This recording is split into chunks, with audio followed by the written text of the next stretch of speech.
이런 상황에서 정말. 결정적인 증거인, 이게 조사를 먼저 받고, 결정적인 증거인 디올백 원물을 조만간 제출하겠다라고 얘기를 하고 있습니다. 네, 김건희가 비공개로 진행된 검찰 조사에서 디올백 외에 받았던 양주 등 선물들은 경호 지침에 따라 신체적 위해 우려가 있어 모두 폐기하거나 또는 이사하는 과정에서 누락된 걸로 안다고 말했답니다. 책이 무서워? 그리고 디올백은 조만간 아마도 이번 주 내로 검찰에 제출될 것으로 보인다고 합니다. 그러니까 양주는 위험하니까 폐기해버리고, 책도 위험하니까. 아니, 그 양주병으로 패고 막 책으로 찌르고 막 이러나 집안에서 무기라고 생각해요. 경호상으로 위험하기 때문에 책과 양주는 깔끔하게 주둥이에다가 퍼 부숴서 폐기를 하고 병까지 버려버린 상태에서 디올백만 보관하고 있던 걸 돌려주겠다라고 얘기를 하고 있는 거죠. 자, 이 돌려주겠다는 의미는 뭐죠? 그 표식을 찾은 거야? 알아낸 거야? 아이고 뭐 표식은 표식이 아니라 이제 문제는 그거예요. 안 썼다라 그랬잖아. 네. 포장도 안 썼다라고 하는데 쓴 것 같아요. 상당히 많이 써가지고 이게 말하자면 누가 봐도 당근에서 이거 신품이에요, 포장 뜯기 전이에요 라고 했는데 가서 보면 이미 너덜너덜해진 거 있잖아요. 아마 그 상태인 것 같습니다. 이 명품백의 소재에 관해서 어제 그 최재형 목사님이 명품백은 돌아올 것 같다. 소재에 대한 제보를 받았다. 모처에 보관돼 있다가 이제 나오는 것 같다라고 얘기를 하셨습니다. 진짜 보관하고 있었던 거예요? 아니지. 보관이 아니라 딴 사람한테 줘가지고 그 사람이 실컷 1년 동안 쓰던 거를 지금 다시 되받아 갖고 오는 거지. 따라서 이거를 원 주인하고 절대 대지를 시켜주면 안 돼. 얘는 분명히 새 거라고 얘기는 했지만 이미 상태가 새 게 아니야. 그렇기 때문에 원래 이 물건을 전달해줬던 새 물건을 줬던 사람하고 대지를 시키거나 물건이 공개가 되게 되면 이거 지금까지 내 쓰고 돌아다녔네. 누군진 몰라도. 이렇게 될 수밖에 없는 상태에 있다는 거죠. 당근으로 팔진 않았나 보네. 어쨌든 썼나 보네. 그러니까 뭐 당근으로 팔았던 걸 다시 뺏어왔는지 아니면 밑에 비서관한테 행정관한테 줬던 그냥 경호기한테 줬던 거를 경호기가 마음대로 돌려 쓰다가 갑자기 뺏어가니까 어떡해요, 이거 많이 썼는데 막 찌그러지기도 하고 막 기스도 나고 그러는데 어떡해요. 그러니까 이러면 새 거를 돌려주는 게 안 되는 건데 라고 생각을 하다가 가짜를 만드는 것보다는 그냥 이게 받은 채 그대로다. 포장도 안 뜯었는데 안에서 사갔다. 대신 이걸 검찰에 줘갖고 검찰들이 이건 중요한 증거물이기 때문에 공개할 수 없다라고 하는 쪽으로 하기로 결정을 내린 것 같습니다. 그래서 검찰도 기사에 보면 가방을 제출받아서 사용 여부 등까지 확인한 뒤 이 사건에 대한 최종 처분을 내릴 걸로 보입니다. 그러니까 자기만 검찰이 보고 새 겁니다. 그렇지. 이러면 끝나는 거야? 그렇죠. 기자들은 써주고. 이게 막 기스도 나고 너덜너덜 하기도 하고 일부 훼손이 좀 있었지만 이건 보관 과정에서 생긴 거고요. 이거는 그냥 원래 있었던 물건 그 새 겁니다. 봐요. 로또 번호도 맞고요. 시리얼 번호도 맞고 진품도 맞잖아요. 이러고 검찰이 마감을 치는 것이죠. 이제는 정말 개야같입니다. 한동훈 폰처럼 이놈의 명품 가방도 우리는 실물을 볼 수가 없는 거예요. 왜? 국가 안보에 위협이 되니까. 이 디올백을 보는 것 자체가 국가 안보에 심대한 위협이 된다는 거죠. 정말 말도 안 되는. 문재인 정부가 이랬어 봐요. 기레기들이 가만히 있었겠나.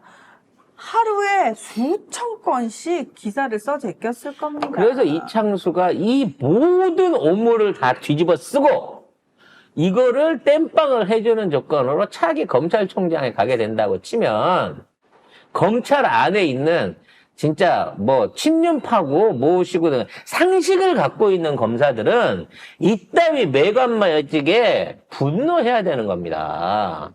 스스로 잡아 쳐놔야 되는 거예요. 내부 조직을 스스로 자정할 위기의 이 상황을 만들어야 되는 겁니다. 아이고. 그 상황을 저는 한동훈이 해줄 걸로 믿고 있습니다. 네. 한동훈이 이원석까지는 내 사람이었기 때문에 이원석 갖고 시비를 걸진 않을 겁니다만 이런 방식으로 이창수가 디올백을 파묻고 이걸 가지고 차기 총장이 된다. 한동훈이 나서서 탄핵하자고 들 겁니다. 내쫓자고 들 거예요. 지금 있는 상황에서 이제 유일하게 윤석열과 김건희를 지켜줄 수 있는 권력은 검찰 권력들밖에 없어요. 예전에는 한동훈이라고 하는 매우 중요한 어떤 조인트가 이 세 사람과 검찰 권력을 연결해 주는 데 있어서의 중대한 역할을 했었습니다. 동요가 적었다는 거죠. 근데 지금 있는 상황에서 이창수 하나를 끼고 돌면서 사건을 이렇게 마무리 지어놓고 차기에 이창수를 검찰총장 후보로 민다? 한동훈은 절대 가만히 있지 않을 겁니다. 중요한 거는 지금 한동훈을 제외하고 나머지 이제 저기 경선 후보들이 모여가지고 작당 모의를 했어요. 야, 뭐 한동훈 우리가 뭉쳐가지고 걔 하나 쳐내자. 그래서 과연 저는 중요한 게 한동훈이 살아남아서 대표가 돼야지 가능한 거잖아요. 그래서 이제 오늘 투표를 하고 있지 않습니까? 네. 거기에 관한 얘기를 좀 해봐야 될 텐데, 요거 뭐 마무리를 좀 짓자면, 아무튼, 그랬거나 말거나, 지금 민주당은 24일 날, 이거를 회부를 할 거고요. 25일 날 본회의를 열어가지고 통과를 시킬, 계획입니다. 그러니까, 의원식이 25일 본회의에 합의만 해준다고 치면 한동훈 특검, 김건희 특검은 동시에 발의가 되는 거죠.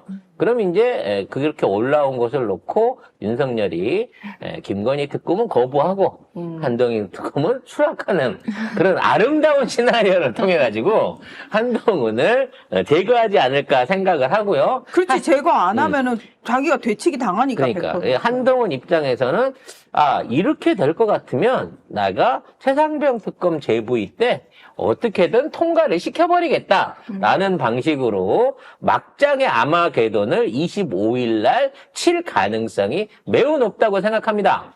중요한 건 오늘 투표가 완료가 되는데요. 한동훈이 당대표가 될 수 있느냐 마느냐죠. 현재까지 여론조사만 바라본다고 하면 한동훈은 아직도 55%가 넘는 당내 지지율, 유권자 지지율을 확보하고 있기 때문에 1차에서 당대표에 당선이 될 것으로 보입니다. 결선까지 안 가고요. 네.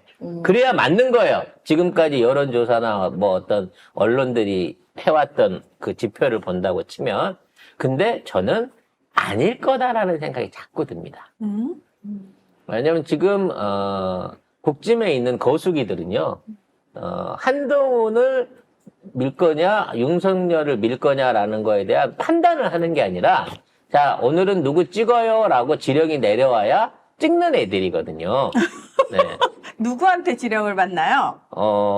그걸 이제 교주님한테 지령을 받죠. 교주가 누구예요? 응? 많은 교주가 계시잖아요. 네. 네.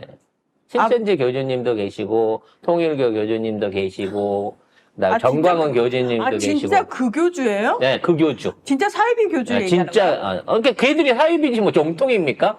그 교주님들이 오늘 누구를 찍으라고 지령을 내리실지에 따라서 다르다는 거죠. 그러면 윤석열, 김건희는 교주님들한테 어마어마한 선물을 약속을 했을 겁니다. 왜? 한동훈은 그분들하고 선이 안 닿거든요, 직접적으로는. 그러니까 한동훈은 언론, 조중동만 밀어주고 있는 거고, 조중동이 아무리 한동훈이 대세다 막 이러고 있지만, 어차피 투표를 하는 데 있어서 거수기는 교주님들이 버튼을 누르고 있기 때문에 정말 놀랍게도 한동훈이 50%를 못 차지할 수 있어요. 지금까지 한 번도 여론조사에서 그런 적이 없거든요. 근데 못 될 수도 있다는 거죠. 그리고 못 되게 되면 이제 다시 결선 투표를 해야 되지 않습니까? 그럼 이제 나머지 3마리들이 서로 뭉쳤다고 할 거란 말이에요. 우리는 한동훈하고 손 안 잡고, 아니, 지금 나경원이 지금 와서 한동훈 손 잡으면 그건 더 이상하잖아. 아니, 말도 안 되죠. 물기까지 했는데. 그러니까 원희룡하고 손을 잡고, 여기에 이제, 김상현이도, 그쪽에다가 힘을 윤상현이도 그쪽에다 힘을 보태면서 결선 투표에 들어가게 되면, 분명히 1위였는데, 결선 가니까 지네? 뭐 이런 상황이 나올 수도 있다는 겁니다. 그래서 오늘 투표 결과, 오후에 만약 결선표과 결과까지 해서 만일 그렇게 나온다고 치면 한동훈은 화병으로 뒤집어진다. 진짜 내일부터는 뚜껑을 벗고 열받아갖고 온갖 국짐과 검찰과 김건희에 대해서 똥을 뿌리고 다닐 거다. 에이. 라는 예상을 해보게 됩니다. 무슨 힘이 있어서. 응? 한동훈이 대표가 안 되고 이런 식으로 팽당하면은 언론이 한동훈을 지키겠어요? 지키죠. 물론 언론 그 입장에서는 채널 A 기자는 지키겠죠. 아니죠. 조중동 입장에서도 지금 이런 식으로 넘어가게 되면, 그러니까 당대표 자리가 원희룡한테 넘어가게 되면 그동안 국짐의 기득권에 기대갖고 기생하던 언론의 입장에서도 이제 더 이상 기대할 수 있는 게 없어져 버리는 거야. 그나마 이루어져 왔던 협업 관계도 만일 오늘 투표가 뒤집히면 다 끝나는 겁니다. 그러면 내일부터 이제 원희룡과 국짐은 모르쇠로 해가면서 거부권 쓰고 거부권 회부 안 당하게끔 돌리고 뭐 이런 방식으로 해갖고 3년만 버티기 시공으로 나갈 거고요. 그 반대로 이제 언론들 같은 경우에는 이 새끼 이제 당장 하야시켜야 된다. 바로 탄핵해야 된다 하고 지들이 탄핵이나 하야안을 들고 기어 나오기 시작할 거라는 거죠. 그래서 오늘 선거가 너무 중요합니다. 한동훈이 이기면 조금 약간 휴전 상태 내지는 냉전 상태에서 그 다음 타협이 이루어지고 있는데 이거를 뒤집어서 한동훈이 진다 그러면 온갖 부정투표 의혹부터 시작해가지고 한동훈이 동원할 수 있는 온갖 찌질한 다락질이 막 나 이거 인정 못해 침 뱉을 거야 막 이러면서 난리를 치는 꼬라지를 언론과 한동훈이 하는 꼬라지를 우리가 내일부터 볼 수 있다는 거죠. 우리는 어쨌든 결과만 나오면 어느 쪽이 되든 아니 이게 분열은 뭐 당연한 거고 이제 저쪽 당은 끝난 거야. 한동훈이 되면 나경원이랑 그 나머지 있는 중진 애들은 이제 가방 싸서 대구 가야 돼요. 준표 만나러 가야 돼. 근데 지들이 이기잖아요. 한동훈이 지금까지 숨겨놨던 캐비넷을 다 망출할 거예요. 이번 전쟁은 둘 중에 하나가 죽어야 되는 아마겟돈입니다. 네. 기대를 갖고 결과치를 지켜보도록 합시다. 한동훈한테는 그런 배포가 없다에 500원 걸겠습니다. 한동훈은 당연히 배포가 없죠. 지금 한동훈이 자기가 자신 있어갖고 이 대표 선거나 지금까지 선거전을 진행하고 있겠습니까? 얼마나 자신이 없으면 진중권이한테 물어보면서 진중권 김경률을 책사로 세워갖고 지금 당대표 선거를 하고 있는 놈이에요. 주변에 국회의원들이나 기존에 있는 보좌관들이나 기존에 정치하던 사람들 중에 한 명도 한동훈이한테 붙어있는 애들이 없어. 중진 이상은 경험 있는 애들은. 그럼에도 불구하고 한동훈이 이렇게 가고 있는 거는 동훈아 우리만 믿어. 우리가 너를 지켜줄게. 너를 차기 대통령 만들어줄게. 라고 꼬시고 있는 악마의 속삭임이 있다는 겁니다. 누구예요? 조중동 여시대를 비롯한 기존의 기득권 애들인 거죠. 물론 걔네들도 나중에 대선 즈음에 가면 한동훈 폐기하고 다른 사람 쓸 겁니다만 아무튼 지금은 한동훈으로 윤석열과 김건희의 폭주를 제어하려고 하는 그 시험대에 오늘 오르고 있다라는 점을 우리가 생각을 해야 될 것 같습니다. 일단 특검법 회부를 통해가지고 특검으로 치고 나가자라는 방법 말고는요, 특별한 수가 없습니다, 현재로서는. 이게 그 행정부 대통령의 권한인 거고, 그 안에서 일어나고 있는 거고, 검찰이 할 수 있는 게 이거밖에 없고, 이창수가 이렇게 해서 마무리를 진다고 하면 이게 대외적인 압박이나 여론으로 갖고 어떻게 할 수 있는 내용이 아니에요. 이거 발표할 때 지들이 욕먹을 줄 몰랐겠습니까? 이렇게 얘기하면 지들 궁지에 몰린다는 거 몰랐겠어요? 그럼에도 불구하고요, 이 새끼들은. 그렇기 때문에 오늘이 여러모로 있어서 이 국짐 선거의 결과가 엄청난 후폭풍을 몰고 올 것이다. 그리고 이 당은 오늘이 끝이에요. 내일부터는 분당입니다. 네. 그렇게 알고 이해를 하시면 될 것 같습니다. 자, 다른 내용들은 2부에 이어가도록 하고요. 오늘은 힐링 타임을 조금 빨리 갖고 가겠습니다. 왜냐면 2부의 내용이 너무 중요한데 지금 하다 보면 끊길 것 같아서 2부, 3부를 좀 다른 내용으로 길게 이어가 보도록 할게요.